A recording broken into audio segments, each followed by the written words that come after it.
আসসালামু আলাইকুম দর্শক, আজকে আপনাদেরকে এমন একটা বিষয় দেখাবো। আমরা অনেকেই অনেক ভুল ব্যাখ্যা করে থাকি। তো এদিকে যদি আমরা কোনো ভূমিকা রাখবো না আজকে, এই বটের ফল আপনাদেরকে একটু দেখাই। তো একটা ছড়ায় ছোট ছোট ছোট ছোট অনেকগুলো ফল, ঠিক আছে? একটা ছড়ায় ছোট ছোট অনেকগুলো ফল। তো আমরা নারকেল গাছ যেরকম, ফলটাও কিন্তু সেরকম একটু বড়। তাল গাছ যেরকম, তালটাও এরকম বড়ই হয়। তো আমি যদি বলি যে এই বট গাছটা এত বড় বিশাল, যদি বট গাছ, এই যে আমি আপনাদেরকে যদি একটু দেখাই, অনেক বিশাল বড় বট গাছ, কিন্তু বট গাছটা যেরকম ফলটা কিন্তু সেরকম বড় হয় নাই।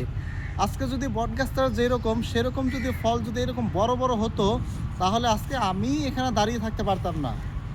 আমার মাথার উপরে একটা যদি পড়ে, তখন মনে করেন আমি নিজেই শেষ। তো এরকমই আল্লাহর অপরূপ সৃষ্টি, যে গাছটা যেরকম ফলটা সেরকমই বানাইছে, কিন্তু বটগাছটা ভিন্ন রকম কেন বানাইছে? যদি বটগাছ হয় অনেক বড়, এরকম ডালপালা অনেক বড় ছেড়ে দেয়, আর এইগুলো ফল যদি এরকম বড় বড় হয়, তাহলে এটা আমাদের জন্যই ঝুঁকিপূর্ণ। তাই আল্লাহর সৃষ্টি, সেটা আল্লাহ আলামু, আল্লাহ ভালো জানেন যে কিভাবে সৃষ্টি করলে বান্দার কল্যাণকর, এটা আল্লাহ ভালো জানেন।